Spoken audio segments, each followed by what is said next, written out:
Welcome to Shelor Select. The whole system will be ready in a few minutes. Take your seat and enjoy. All right. So thanks for being here today. Thanks for sending me your book too. I got it read just in time, but I really appreciate that. But before we start digging into it and everything, why don't you just give everyone a brief introduction of who you are and all that good stuff, and then we get the party going from there. Absolutely. I'm Eddie Capparucci, and I am a licensed professional counselor, and I'm certified in the area of the treatment of sex and porn addiction. My wife Terry and I, we have a private practice in North Carolina. We do much of our stuff virtually as opposed to live nowadays. But I'm also an author. I'm an author of several books, including my latest one, which is Why Men Struggle to Love, Overcoming Relational Blind Spot. But I've also designed a treatment model for sex and porn addiction that I call the inner child model. That's based off of my book, Going Deeper, How the Inner Child Impacts Your Sexual Addiction. Okay, great. So let's start off. What was your motivation, or why did you end up writing your latest book? I mean, well, the latest book was based on the idea that, I came to understand that being sober is not enough. And the idea that a person who is struggling with really any kind of addiction, but in this case, we're talking about a sexual addiction, pornography addiction, that they're whoever their spouse or their partner is, these people are struggling, they're hurting, they don't feel safe, they feel like they have been betrayed. And so therefore, just saying, well, I'm no longer doing blank, fill in the blank. I'm no longer looking at porn. I'm no longer going to massage parlor, no longer going to strip club. That's not enough. Because what will happen is that there's other behaviors that individuals who deal with addiction also exhibit. And what those are, the reason for those behaviors is because these people, for the most part, also are emotionally undeveloped. So what I want to do is develop show them a program on how you can become well-rounded. So you're not just removing the behavior, but you're transforming the heart. Okay, yeah, that makes sense. And like what you were just talking about, a lot of these issues seem to come from childhood. Is what based on what I was getting from your book is that depending on how their environment they grew up in, the type of parents they had, and the experiences they went through in their life, kind of, I guess you could say, transform them or actually cause these certain addictions. And that's why they were either treating, when I say certain men were treating, like some of the examples you used, treating women the way they were. Correct? Yeah, you're absolutely right, Chris, because what happens is in early childhood development, there are some very critical stages that we all must go through so that in order for us to be able to emotionally bond and connect. And what happens with some people is they don't get a chance to go through those steps, either because one, the environment they grow up in is very chaotic. Two, their parents don't have the skill set to be able to teach them these critical steps that are going on. So for example, one, you need to be able to be aware of what are your own feelings, what are your emotions. You have to be able to figure out how to self-regulate your emotion. You need to learn how to be attuned to other people and what are they feeling. You need to develop trust that I can walk away from my parents and turn around and they'll still be there. I don't have to be fearful that I will be abandoned. These are just a couple of the different steps that we have to walk through. And if we miss one of those steps of development, we're not going to hit the other. So now we grow up. Okay, as we become teenagers and young adults and then adults, we don't have the skill set that are needed to be able to have a fulfilling relationship. But even more importantly, The one thing that we need to be taught when we're that age is we need to be taught, how do I sit with emotional distress? How do I deal with problems? And if a parent's not giving you that, then a kid being, one, very emotionally based in their thinking as opposed to cognitive, and two, not having a lot of worldly experiences, they come up with one solution to deal with this pain, to deal with the fact that the kid next door took my toy and broke it, or the girl that I asked out in 7th grade said no, and everybody in the class was laughing at me. What do I do with this? Because I don't have anybody to bring it to. Well, their solution is very simple. I won't think about it. And then how do they not think about it? They learn to escape. Okay, they run to something, too much television, too much food, too many video games. Sure. And eventually they stumble across sex, and it becomes that's the go-to. Because to them, it's like sex is the mother of all stimulants. Now go into your teen and adult world, and you're still doing the same thing. You can't sit with any of your emotional distressors, so you just continue to run. And now fill in the blank with whatever addictive behavior you want to put in there. Do you think that because of technology today compared to older generations, just like what you just said, that, a teenager or child can easily, or, find their way to porn or whatever, just because of, trying to escape of what you just said. But do you think it's just because, growing up with me, we didn't really have the internet until probably right about my, I was 16, 15 years old, but now anybody with a phone can access porn. I mean, even if they type in the wrong thing, they could easily just stumble across pornographic images. I mean, do you think it's part of that just because it's so easily available now compared to older versus younger generations? I mean, right. Well, and I'm a much older generation. And you know what? It was there. We were able to find it. There were the magazines that kind of sat on the back of the rack that were in cover, but sometimes people would let you buy one. It seemed like older brothers had the collection, neighbors, somebody. There was always a way to seem to find it. So even at that age, we're there. The problem today is because, as you pointed out, it's so accessible. What we're doing is we're taking something that's now an epidemic of a problem, and we're going to create a tidal wave here. Sure. This is going to be a major problem, and it's going to just get worse and worse. We're trying to have all these kids now who are not going to know how to emotionally bond and connect, because what are they doing? They're learning about sex through porn. Yeah. For the most part, and they don't have the parents that are really there, because let's face it, it's even worse today. And I'm not labeling all parents this way, but there are many parents who are just caught up in life, and therefore the kids are there, and we figure, they can handle their own, they can do it themselves, and that's a major mistake. Yeah, and just what you said, that I forgot if I heard this somewhere or where I was reading it or whatever, but let's say 14-year-old guy sees like a hardcore pornographic film or whatever, but then in his mind, that's his, that's what sex is, or that's maybe what he's thinking love is, and that's how he goes on to start leading his relationships. And he doesn't, like you just said, even the parents doesn't come in to correct it or anything like that, but he goes on thinking, this is what love is, this is what sex is, and it's not even close. And and I guess I'm not really sure where I was going with that point, but I mean, it's just like. But you know what? But it's a good point, because what you're doing is you're explaining that many men, not knowing what emotional intimacy is, confuse physical intimacy for emotional intimacy. So therefore, that is what they'll lay the foundation for a relationship, and they'll sprinkle some emotional intimacy in to support it. That's not the way it's supposed to be. Relationships are supposed to be based on emotional intimacy, and we sprinkle the physical in to support it. So what's happening is that man, he feels that the way I show love is how I make you feel when I touch you physically.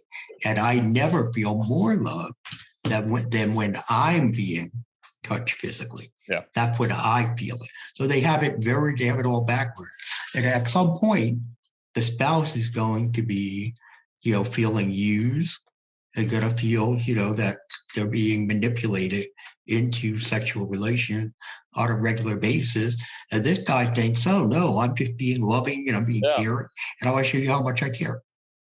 In your book, you talk about, low emotional IQ and things like that, and try to identify, anger for sadness or happiness for whatever. I mean, do you think that, a person's personality trait plays into that too? Just, they want to, build their emotional IQ up, but they just, they're very introverted, I guess you could say, and they just can't get through that threshold or through that wall. I mean, do you ever have experiences like that? Or Yeah, absolutely. There's no doubt about it that part of that personality that we develop again in those early stages of childhood development, that does wind up hindering if we can or cannot, take our emotional IQ and strengthen it. Now, everybody can strengthen their emotional IQ.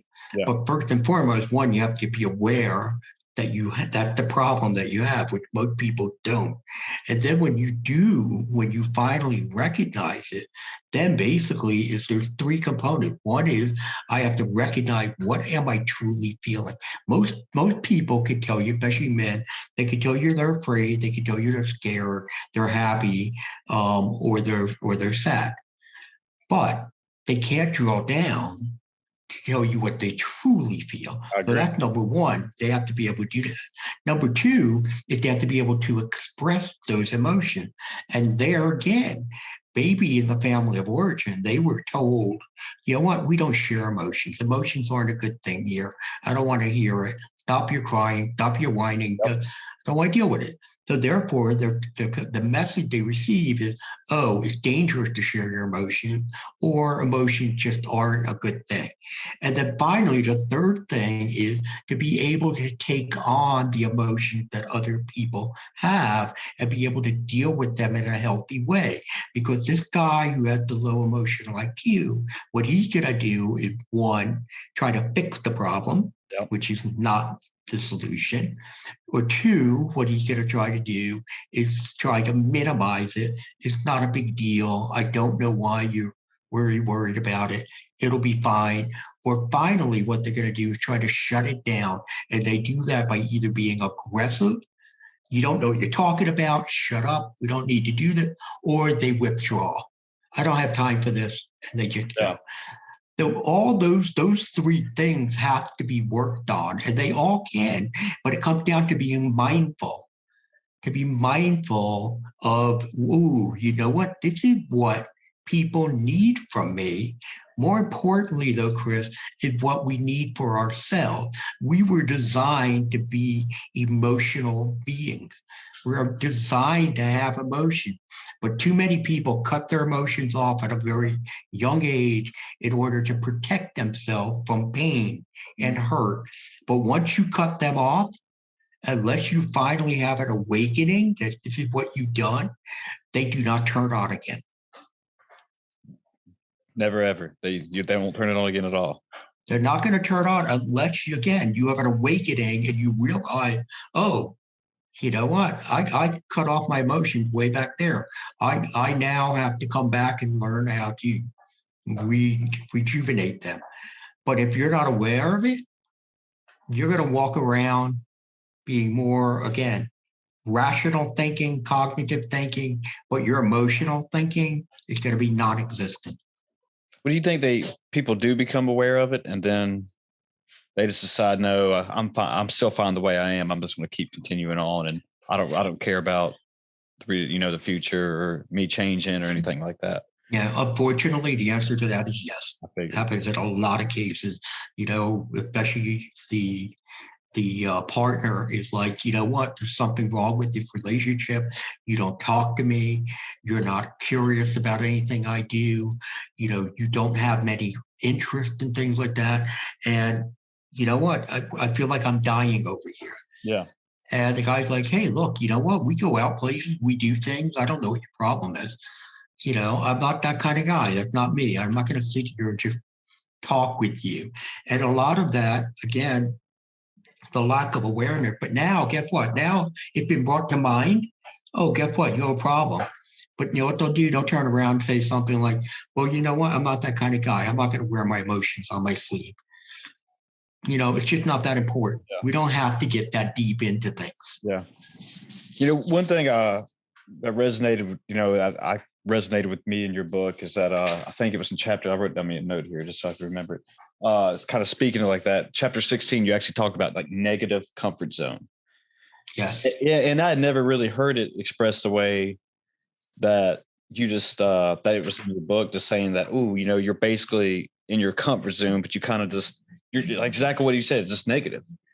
Well, can you elaborate on that a little bit, just so other people can so you can make it actually sound better than me trying to explain it again? But yeah, because I actually felt like, that's maybe part of me right there, So you're doing a good job with it. Basically, what it is that, for example, let's say somebody who deals with a low grade depression.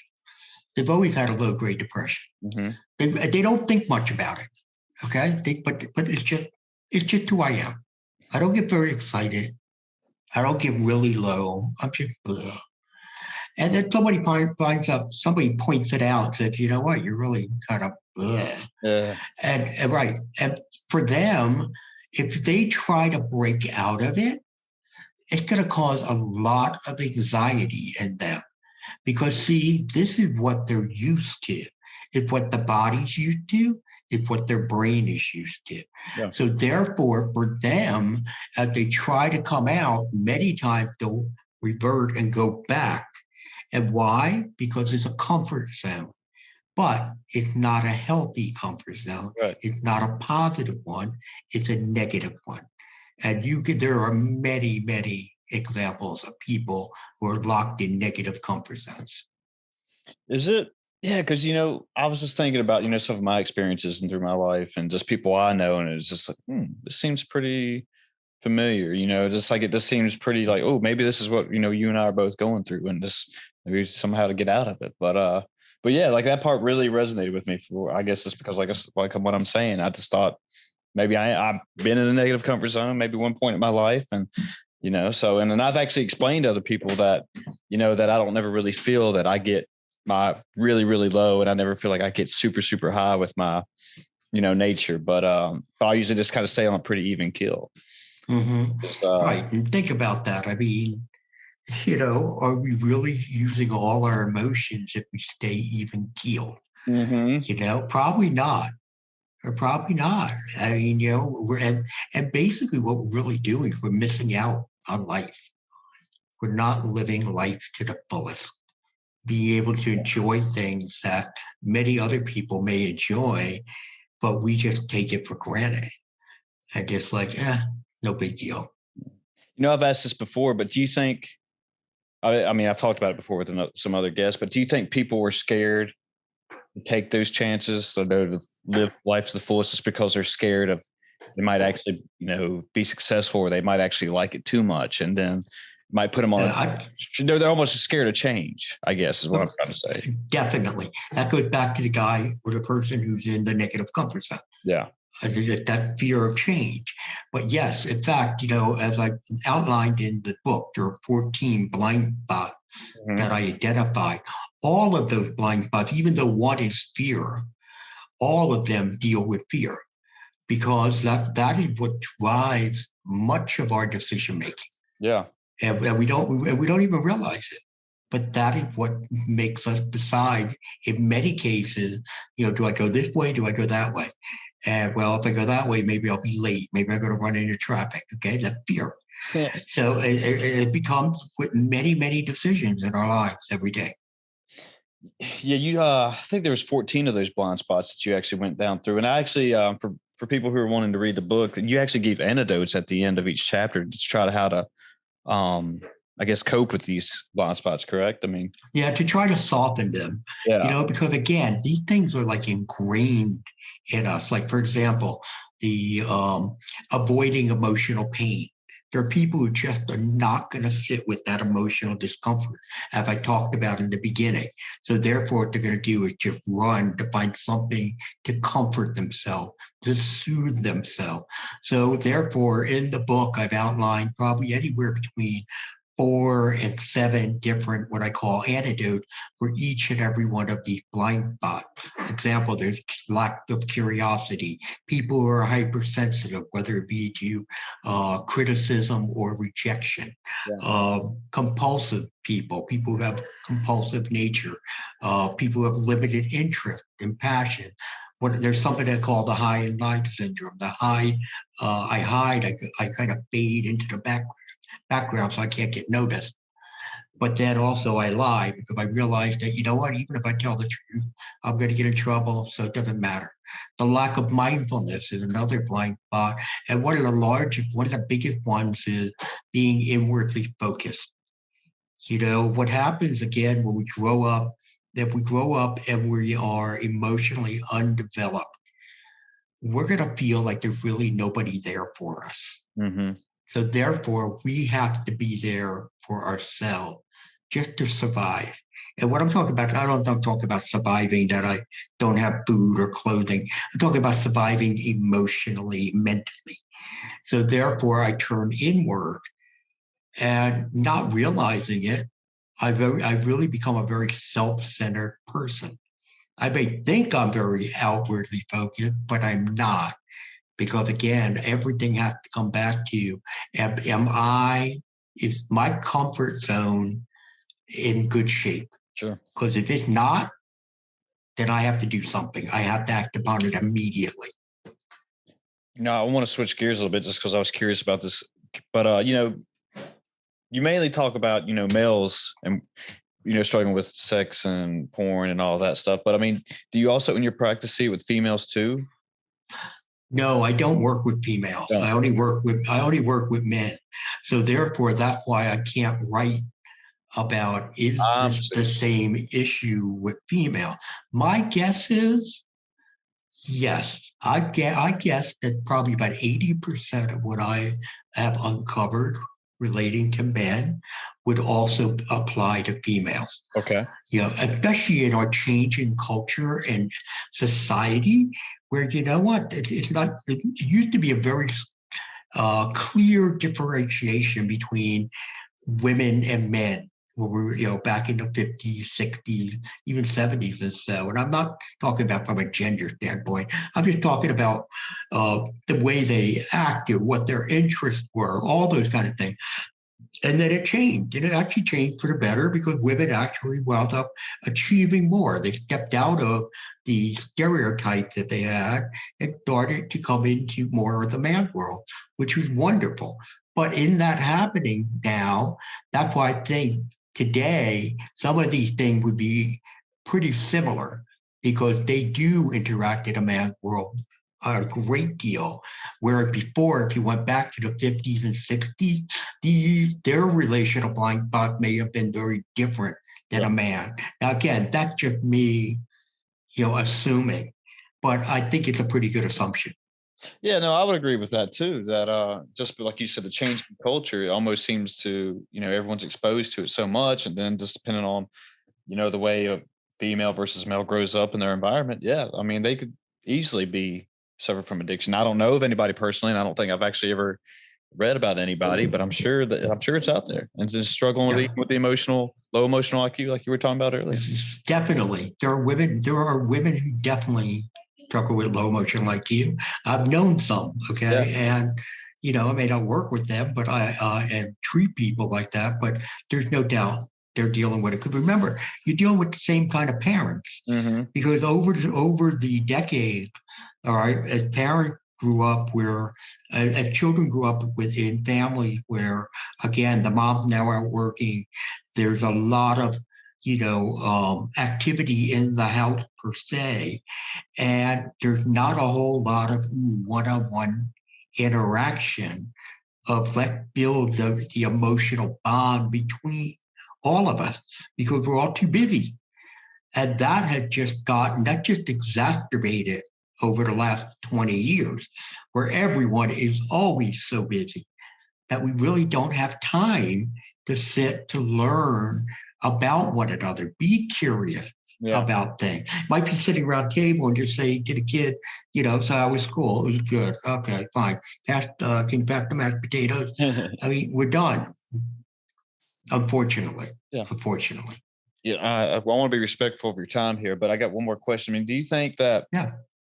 um, somebody growing up in that environment, and just because the way their parents treated him or her, or not even treated the way they were raised or whatever, that they think, I'm not a parent by any means, but I'm just wondering that just because they were raised this way and, treated this way, and just like you said that, if they asked how school was and someone just said good and they just ignored it or whatever, do you think if that child becomes a parent, and when they become an adult, they have to do the same thing just because they feel that's the way they were raised. So they feel like they have to do the exact same Not thing. not so much that they have to do it that way, but sometimes they just don't know any better.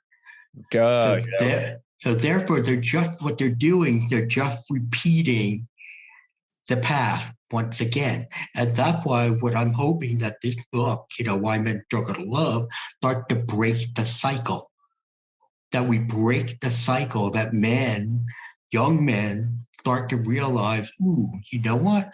I have to invest 100% into my children, especially at a very young age, to be able to walk them through the steps that are required, that they are not emotionally undeveloped, but they're emotionally developed. They're strong in that area. And it's the same thing with mom doing the same thing. So we're trying to break the cycle. So therefore it's like, all right, now we have a new generation. Our family knows how to bond. We know how to connect. Your kids are going to know it. Your kids are going to know it. And we move down that new pathway. In talking about new pathways, you actually said like one key to actually kind of improving one's life in your book is through journaling, correct? That's correct. Yeah. There's something really interesting about journaling, Chris. What it does, it opens up new neural pathways in our brain. It helps us to start to think a little bit differently. There's something about putting things on paper. And for some reason, versus typing it, sitting and handwriting something, that it just gets our brain to reflect deeper into it. And therefore, then it starts to become something that we learn and we take into our lives and start to incorporate. So journaling is a wonderful exercise that people should be taking advantage of. Yeah, I've never done it through pen and paper, but one time in one of my college classes, our professor actually had us do it, typing on a computer, and and just something takes over. Like you were saying, you get down into the deeper part of the brains, and like, yeah, you're kind of pretty much conscious of what you're typing at first, but then eventually, I don't know, it's just like something takes over. And I remember, 10 minutes had passed, and you're like, whoa, wait, what did I write? Right. Yeah, and I don't know, I felt different. I felt good about it, So. Yeah, because you kind of zone out. You go there. You go to where your thoughts that you're putting down, it takes you back to that time, to that place, or wherever it is. And therefore, you're able to be more mindful of what it's about. Now, what you're doing again is you're reinforcing, you're taking both the cognitive part of your brain and the emotional part of your brain, and they're linking together. That's great. Yeah. Well, Eddie, like I said, I want to be respectful of your time. So I say we take this one home on that right there. And before we get off here, why don't you tell everyone if they want to find out more information from you, get your book, all that good stuff, how do they do that? So yeah, they can first they can learn more about the new book at www.strugglingmen.org. Again, that's strugglingmen.org. The book's available on Amazon. Again, the name of it is Why Men Struggle to Love, Overcoming Relational Blind Spot.